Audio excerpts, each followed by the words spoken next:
Olá, aluno, tudo bem com vocês? Vamos agora para a nossa próxima aula prática. O tema hoje é sondas. A gente vai aqui aprender um pouquinho como é a passagem da sonda nasogástrica, da sonda de alívio, sonda vesical de demora e a sonda retal. Lembrando mais uma vez a importância da lavagem das mãos, a importância do uso de EPIs corretamente, tá aqui ó, o uso do óculos, o uso da máscara, o uso das luvas de procedimento, jaleco, touca, sapato fechado, calça. Então, sempre é bom a gente relembrar. Outra coisa importante, quando a gente vai fazer um procedimento com o nosso paciente, lembrar de cumprimentá-lo, de saber se é o paciente certo, confere lá no nosso prontuário se está tudo ok, se realmente aquele procedimento. Vamos reunir nosso material ainda no posto de enfermagem para depois se dirigir para o nosso paciente, tá certo? Então vamos iniciar com a nossa primeira sonda. Vamos agora começar sobre a sonda nasogástrica. Então eu vou aqui mostrar para vocês que sonda é essa.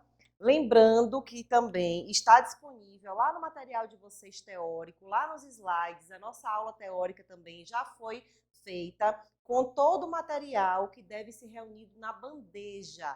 Então é algo que vocês já têm aí, a gente vai fazer só aqui a parte prática mesmo. Eu vou mostrando o material e vou começando a aplicar aqui no boneco como se fosse o nosso paciente, tá bom? Então vale a pena conferir lá no seu material teórico e fazer o link sempre com a aula prática.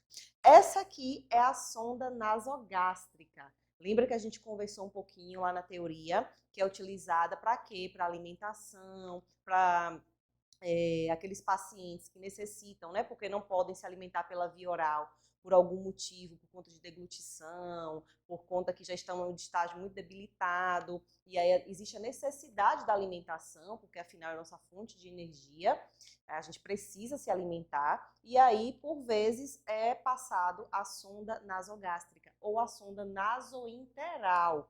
A diferença das duas é que a nasointeral vai ser posicionada de uma maneira um pouco mais para frente do que nosso estômago, né? Ela vai ficar ali na primeira porção do intestino delgado, que é o duodeno, e a nasogástrica diretamente posicionada no estômago. A nasointeral, ela também vai ter um fio guia, então eu devo levar esse paciente após a passagem da nasointeral para a realização de raio-x. Tá? A alimentação dela também é feita de uma maneira diferente, uma manipulação diferente, vai ser administrada como se fosse um soro mesmo no paciente, porém conectado diretamente à sonda. Essa sonda aqui nasogástrica é a sonda mais comum que a gente vê, que existe aí nos pacientes internados. Então, a gente vai aprender como passar essa sonda agora aqui. Observem que ela vem numa embalagem lacrada, individual. Existem vários calibres de sonda, então primeiro eu conheço meu paciente e observo a questão da estrutura nasal dele ou da via oral. Então lembrando que pode ser nasogástrica ou orogástrica, dependendo da via que foi prescrita, né, pelo médico para ser realizada a passagem. Comentei com vocês que a via nasogástrica é muito mais utilizada em adulto e a via orogástrica mais em RNs, mas isso não é uma regra, tá? Então é algo que a gente utiliza aí com mais rotina, porém pode ser necessário que se passe orogástrica no adulto ou nasogástrica no RN, enfim, a gente olha a prescrição médica e aí a gente realiza o procedimento. Eu vou abrir aqui para vocês para mostrar como é a sonda.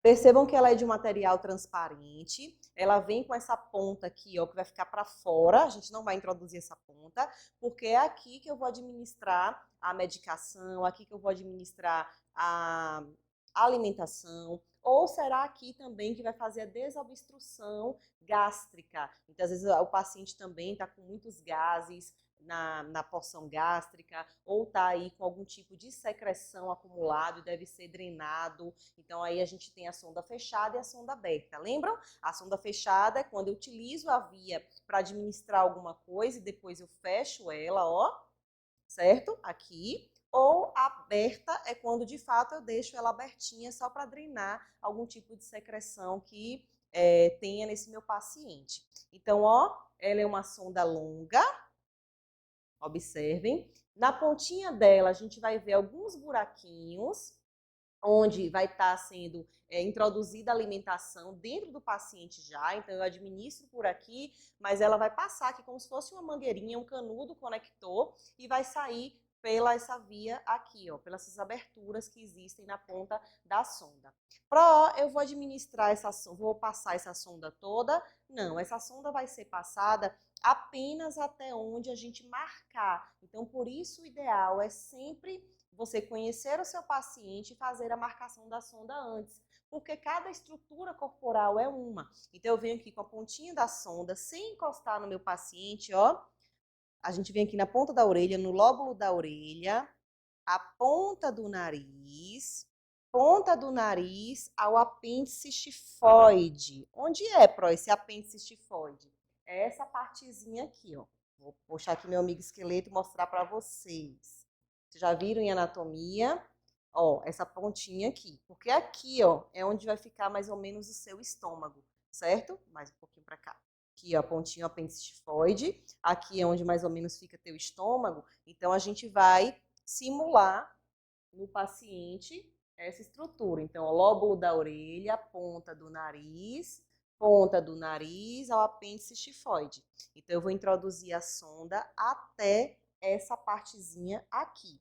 Como é que eu vou saber, Pro? Então, que está introduzindo até a faixa correta. Eu vou utilizar um pedacinho do esparadrapo e vou fazer uma marcação. A gente já deixa o esparadrapo previamente cortado para realizar a marcação da sonda. Lembrando, gente, que eu vou estar de luva, tudo direitinho, viu? Todos os EPIs, é porque eu não estou usando para que vocês compreendam melhor, tanto na mostragem como na fala, enfim. Então, aqui vai ser até onde eu vou introduzir a minha sonda, já está marcado, beleza? Importante também, a gente já se comunicou com o paciente, ele já entendeu a importância da passagem da sonda, ele vai colaborar comigo. Então, eu coloco aqui, ó, nessa parte aqui do paciente, do colo do paciente, uma toalhinha, uma compressa, porque caso ele vomite, caso tenha, né, uma náusea, regurgite alguma coisa, não vai sujá-lo. Então, eu protejo essa região aqui do meu paciente, caso aconteça alguma coisa também. Então, a gente deve lembrar da proteção do paciente. Para passar a sonda, a gente precisa do quê? Vamos desengordurar a pele do paciente, e aí a gente vai utilizar o gaze. Lembra que lá na teoria a gente comentou sobre o éter, tá? Se sua unidade tiver éter, você utiliza ainda só um pouquinho.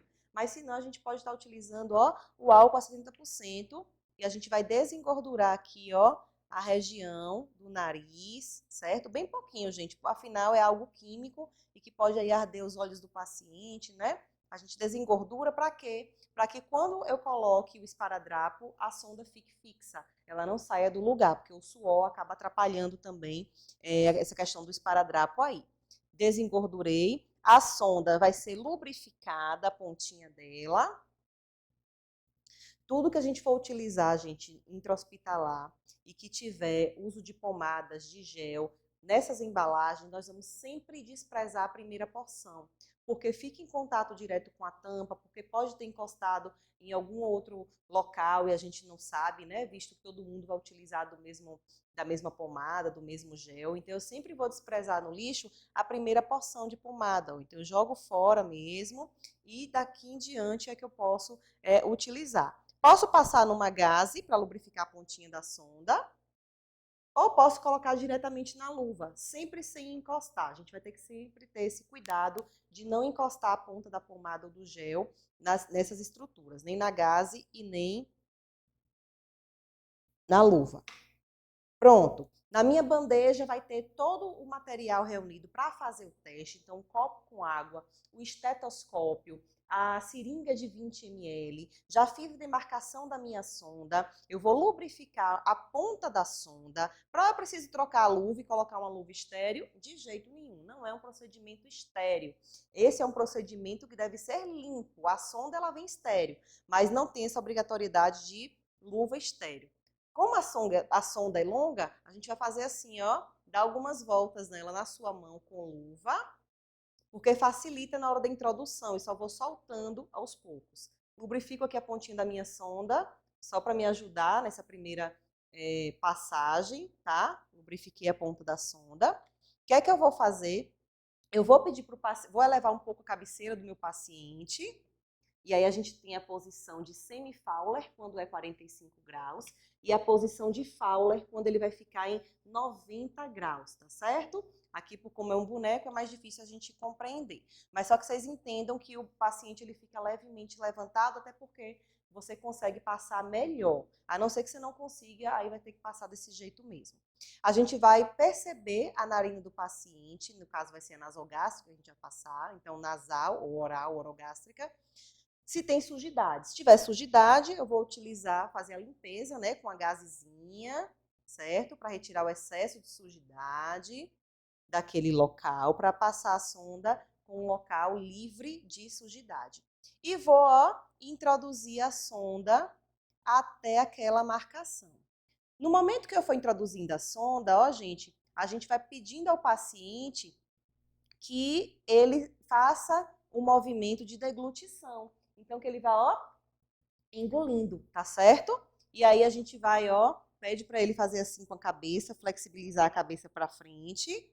E a gente vai introduzindo a sonda, introduzindo lentamente, observando alguns sinais também, se a gente não está colocando no local errado. Como é local errado? Pronto, na via respiratória. Então, o perigo da passagem da sonda é você introduzir na via respiratória. Quais são os sinais e sintomas que podem aparecer e que você vai desconfiar que está na via respiratória? Cianose, tosse, dispneia. Então, se eu percebo que existe um quadro respiratório alterado, eu imediatamente retiro a sonda. Mas se não, ele incomoda, claro, né? Então, ele sente um pouco de náusea, pode até tossir um pouquinho assim, parecendo que vai vomitar. Então, isso é comum na passagem da sonda. Então, sempre o paciente assim, ó, você vai introduzindo ele, ó, engolindo, engolindo, até o local que a gente fez a demarcação. O boneco é um pouco mais difícil, mas no ser humano vocês vão ter uma facilidade maior. Vamos supor que eu introduzi até essa marcação. Vou colocar até um pouquinho para cima, gente, mas sabendo que a gente deve respeitar a marcação, tá bom? Introduzi até aqui, chegou na minha marcação. O que é que eu vou fazer agora? Eu vou fazer a testagem da sonda para saber se ela está no local correto. Então, eu vou utilizar aqui, ó, do estetoscópio, um copo com água, certo? Uma seringa de 20 ml. O que é que eu vou fazer? Eu vou pegar aqui, ó. Vou pegar a seringa de 20 ml. Aliás, não, vamos começar pelo do copo, que é mais fácil. Aqui, ó. Eu pego a pontinha da sonda, essa que tá aberta, e coloco aqui, ó, encostada na água. Se borbulhar, tá no local certo ou errado? Errado. O nosso organismo, ele vai borbulhar se tiver a sonda na região respiratória, então ali próximo aos pulmões. Se estiver borbulhando, eu imediatamente tiro a sonda do meu paciente. O correto é não borbulhar. Então, eu vou encostar a ponta da sonda aberta na água que está dentro do meu copo e não vai fazer nada, não vai alterar, não vai borbulhar, tá certo? Outro teste também simples e fácil. O que é que eu vou fazer? Eu vou tentar aspirar, vou colocar a ponta da seringa limpa, viu, gente? Também vai estar estéreo lá, vou abrir o pacotinho na hora. Vou adaptar aqui nessa pontinha e vou, ó, puxar do paciente. Automaticamente vai voltar aqui, ó, vai retornar por essa via algum tipo de secreção que tenha no estômago dele. Então, ou de alimentação, que estava ali no estômago ainda, ou a questão dos sucos gástricos, né, a bile. Então, mesmo que seja pouco, se você percebe que retornou alguma secreção amarelada, meio esverdeada, marronzada, ou de alimento mesmo, já me dá uma outra segurança que está na via correta, certo? Outro teste também importante é aquele que a gente vai fazer introduzindo ar. Então, eu abro aqui, ó, a seringa toda de 20 ml, certo? Adapto aqui também. Vou posicionar o estetoscópio lá na região do apêndice tifoide, mais ou menos, e vou, ó, apertar aqui, ó, como se estivesse administrando alguma medicação. automaticamente, quando o ar vai entrar no estômago e eu posicionada com o estetoscópio, eu vou ouvir brrr, brrr, né? Aquelas borbulhas ali dentro do estômago. Então, vai me dar também a certeza de que a sonda está posicionada no local correto. Preciso fazer todos os testes? Necessário fazer todos os testes. Se mesmo que um dê certo, a gente passa para o próximo, para o próximo, para o próximo, até que eu confirme de fato que seja testado todas as vias, né, todas as formas, para que esteja na via correta. Pronto, teste realizado, paciente com a sonda, vejo lá se é aberta, se é fechada, e aí eu vou utilizar dessa via da forma adequada. E agora eu vou fixar minha sonda. Olha só como eu já gosto de cortar o esparadrapo antes de chegar no paciente. Eu coloco lá na pontinha da bandeja, certo? Porque já me facilita na hora de colocar aqui a fixação da sonda. Então, percebam que é um pedaço de esparadrapo. Eu vou cortar aqui ó, na lateral, tá vendo? Ele é em T, ó. O T aqui e também tem um T tipo de cabeça para baixo. Olha só como é que a gente vai colocar. Então, eu venho posicionar aqui ó, no nariz do paciente o esparadrapo. Essa via aqui do T, essa parte de cima, a gente vai adaptar na sonda. E o T de baixo, a gente vai fechar aqui, ó, dando voltinha e fixar. Com isso, ó, eu tenho a segurança de que a sonda do meu paciente não vai sair. Ela está fixa. Pro, quando é que eu vou tirar essa fixação? Lembra que a gente comentou que toda vez no banho, o paciente que tiver uso de sonda vai ser retirada a fixação e vai ser trocada por outra. Então, todo cuidado na hora de retirar. Se tiver um pouquinho mais para cá, a gente coloca o esparadrapo mais para lá. Observa se o esparadrapo está ferindo o meu paciente, aí eu utilizo o micropore.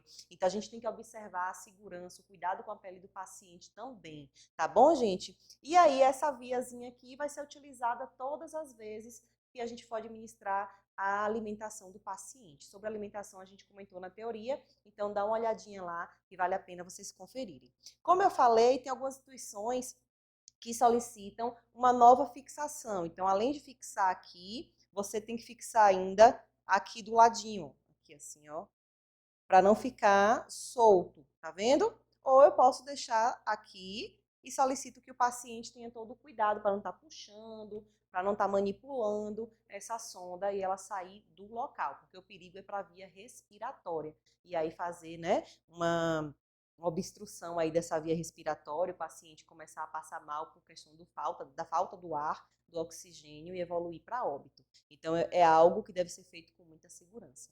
Quem passa a prova via nasogástrica ou orogástrica? O enfermeiro. Mas você, como técnico de enfermagem, deve saber todo o passo a passo. Deve acompanhar, deve montar a bandeja, lembrando sempre de higienizar a bandeja da forma correta, reunir todo o material, certo? E levar para o leito do paciente todo o material reunido da maneira correta. Se apresenta ao paciente, vai ser realizado o procedimento e depois eu vou reunir o material, jogo fora o que necessita jogar fora e vou lá no prontuário e vou registrar tudo que ocorreu na passagem da sonda, tá bom? O paciente vai ficar com essa sonda no período de alimentação. Se ela for obstruída, vai ser trocado. Se eu perceber que está com fungo, secreção, né, que fica aqui, ó, por essa via, eu vou trocar também por questão de higiene. Então, toda vez que a gente vai administrar a medicação, vai administrar a alimentação, eu vou sempre ter o cuidado de lavar essa via toda, tá? Com água. Então, eu coloco lá na seringa e injeto,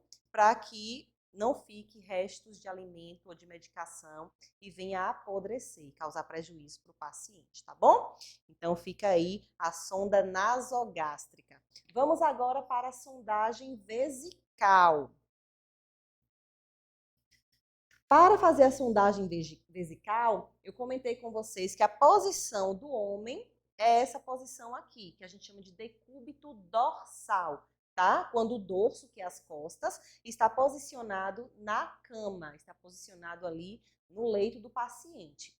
Para a passagem de sonda no organismo feminino, a gente vai colocar a mulher em posição ginecológica, aquela posição de parir, com os joelhos flexionados, certo? Com a abertura das pernas, para que a gente consiga visualizar melhor a região aí genital feminina. Então, eu vou trazer para vocês apenas a região mesmo genital, porque muda só o decúbito. Então, eu acabei de falar dos 2 decúbitos. O que tem mais necessidade agora é a gente conhecer como passa a sonda em cada região. Trago para vocês aqui também a sonda, ó, de alívio, certo? Semelhante à sonda nasogástrica, o mesmo material, porém ela é curta, tá, gente? Também tem vários calibres, também vai ter essa via de acesso para que a urina seja colhida, vai ter, ó, na pontinha dela, os buraquinhos aqui, ó, para a urina passar, né, e voltar aí, ter esse retorno. E essa sonda, o nome já diz, de alívio. Eu vou passar a sonda no paciente, vou recolher toda a urina, desprezar aquela diurese e vou retirar. Foi só momentâneo, foi só para aliviar. Eu não posso deixar essa sonda no meu paciente. Então, a diferença da sonda de alívio e da sonda de demora, que é a de Foley, né, é que a de demora, o nome já diz, vai ficar lá no paciente por mais tempo. Já essa não, eu introduzo, recolho a urina e retiro imediatamente. A forma de passagem vai ser basicamente a mesma. A diferença é que essa daqui, para colher a urina, eu vou necessitar de uma paradeira, ou de um papagaio, ou de uma cubarrim, e eu vou estar colocando aqui a ponta da sonda nesse utensílio e estar coletando ali a urina. E a outra sonda, eu vou precisar de uma bolsa coletora, que vai ficar fixa no paciente, junto com a sonda. Então, tá aqui a bolsa coletora. Ela também vai ter um material assim, ó, visível, transparente, que eu possa ver a qualidade da urina. Lembra que eu comentei com vocês na teoria? A urina a gente sempre vai estar visualizando a cor, a textura, a quantidade, o odor. Então, por isso que sempre o material vai ser transparente. A bolsa também é transparente. Ela tem um fundo branco, mas na frente dela é transparente. Ela também vai ser utilizada como forma de leitura e de visualização. Vem toda demarcada com a quantidade da urina por ml, até 2.000 ml, né, 2 litros, e aí a gente consegue visualizar a urina do nosso paciente dessa forma. Isso se chama de sistema fechado, só vai ser utilizado para a sondagem vesical de demora. Olha a sonda de demora como é. Ela tem a sonda de 2 vias, certo? Que é a mais comum, a de Foley. Vários calibres também. E também cheguei a comentar com vocês que cada calibre vai ter uma cor específica. Toda vez que a gente vê a cor de um lado, é essa cor que a gente vai encher o balãozinho. Ó, vou insuflar o balãozinho aqui para que vocês possam ver. Aqui na ponta vai ter o balãozinho. Aí na via colorida, tá aqui o ar. Na verdade, quando for no paciente, a gente vai colocar água destilada, mas só para que vocês conheçam como é o balãozinho, ó. E quando eu insuflo, ele vai ficar lá dentro da bexiga do paciente, essa bolinha aqui insuflada, e vai me dar aqui a resistência de que não vai sair do lugar essa sonda. Então, eu vou insuflar dentro do paciente esse balãozinho aqui, sempre pela via colorida, tá bom? Para a gente saber o calibre do meu paciente, eu conheço ele primeiro. Então, se for criança, se for idoso, se for um adulto, se for adolescente, e aí eu vou escolher um calibre mais adequado. Então, existem vários calibres pela cor. Esse aqui, por exemplo, é tamanho 14, essa aqui é tamanho 16, então a 16 vai ser mais calibrosa e aí por diante. Então, eu conheço meu paciente, vou escolher o tamanho correto, mais adequado para ele. E existe também a de 3 vias, ó, que eu falei para vocês que essa de 3 vias é quando for utilizado irrigação, geralmente em cirurgias de bexiga, de próstata, que o paciente precisa ali irrigar aquela região, lavar, né, constantemente com soro. Então, para uma das vias, o soro fica pendurado, tá? Para a via coloridinha é onde insufla o balão sempre, e a outra via que vai adaptar na bolsa coletora. Então, essa de 3 vias vai ser utilizada especificamente nesses casos. Vou escolher aqui essa sonda de número 14, essa é a verdinha, e ela vai vir fechadinha, como nesse material, é estéreo, então eu só abro a sonda quando eu estiver em uso de luva estéreo. Para fazer a higienização do meu paciente, eu vou utilizar gaze, luva de procedimento comum e PVPI tópico, tá certo? Então eu vou utilizar aqui, ó, a homotolia com a gase em uso de luva de procedimento e fazer a higienização tanto da região feminina como da região masculina, obedecendo sempre a regra do menos contaminado para o mais contaminado. Então, o que é menos contaminado na mulher? A região externa dela da vulva, tá? Como ela vai estar com a perna aberta, a gente pode, inclusive, limpar a região interna da coxa, também é mais adequado. Então, eu vou utilizar, ó, limpando essa região externa toda. Depois, os grandes lábios, os pequenos lábios. Depois, a região aqui, ó, perineal, tá? E essa é a higienização correta. No masculino, o que seria menos contaminado? Essa região interna de coxa também, a porção aqui ó, da bolsa escrotal e, por último, o pênis. Então, eu vou fazer escalonamento também do pênis, abro aqui, ó, faço a exposição da glande, sempre em 90 graus. E, por último, é que eu vou fazer a higienização dessa parte aqui. Lembra que eu comentei com vocês que tanto no pênis como na vagina existe como se fosse um sebo chamado de esmegma. Isso é normal, o nosso organismo que produz.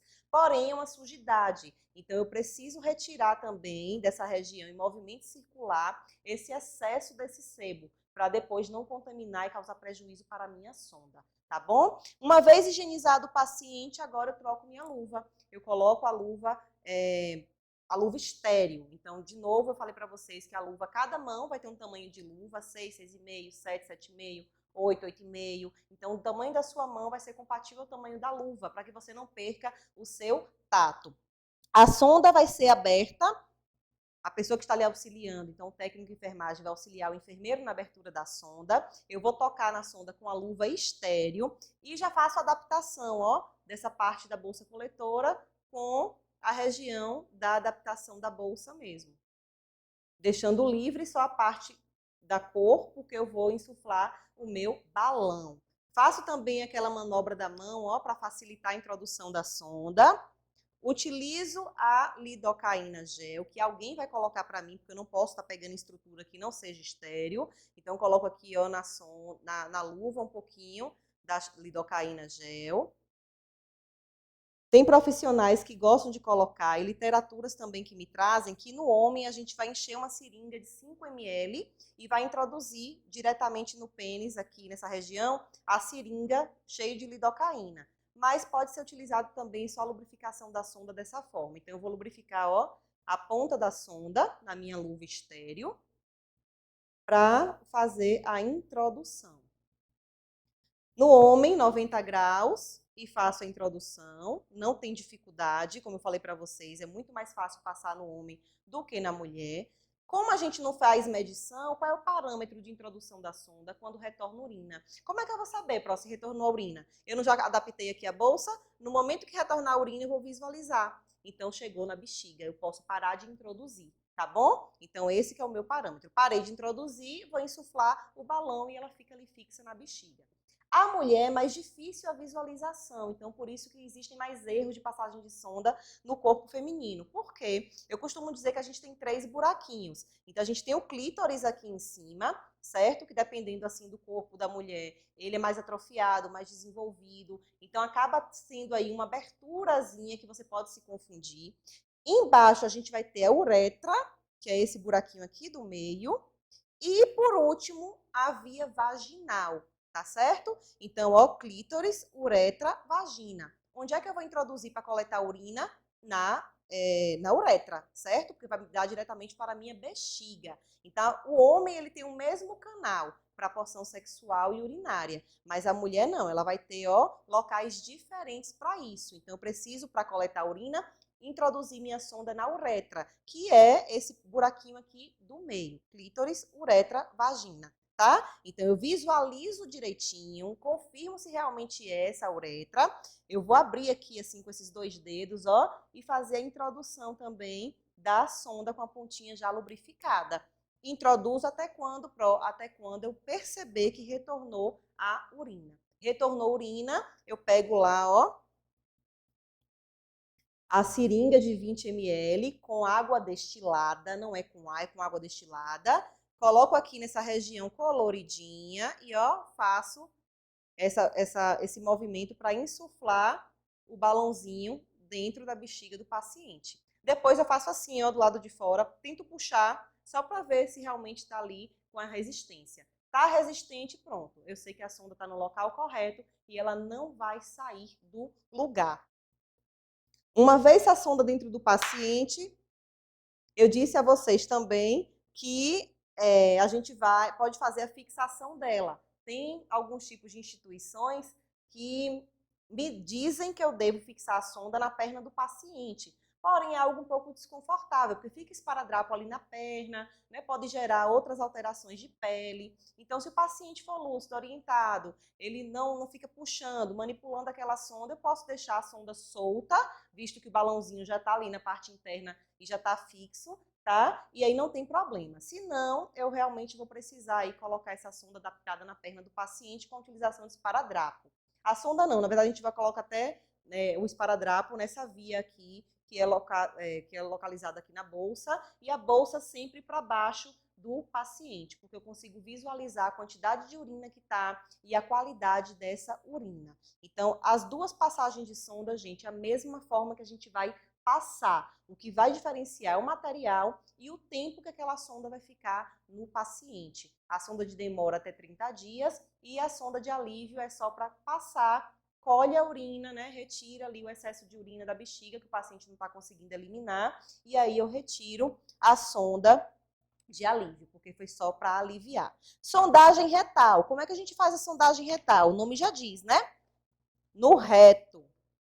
A sonda é semelhante à sonda também de alívio, mesmo material, diversos calibres. Também vai ter a viazinha para adaptar lá nos flitienemas, lá nas lavagens ou nas irrigações que o médico prescrever. Então, isso aqui vai ser adaptado para essa finalidade, tá? A gente também vai higienizar o paciente nessa via anal. Se tiver sujo de secreção não, de dejeções, a gente vai lavar com água e sabão, com todo cuidado. Não preciso de luva estéril para a passagem dessa sonda, porque também é uma via contaminada, então não tem necessidade. Utilizo todos os EPIs, ainda mais, porque pode ser que retorne fezes imediatamente que você passe a sonda.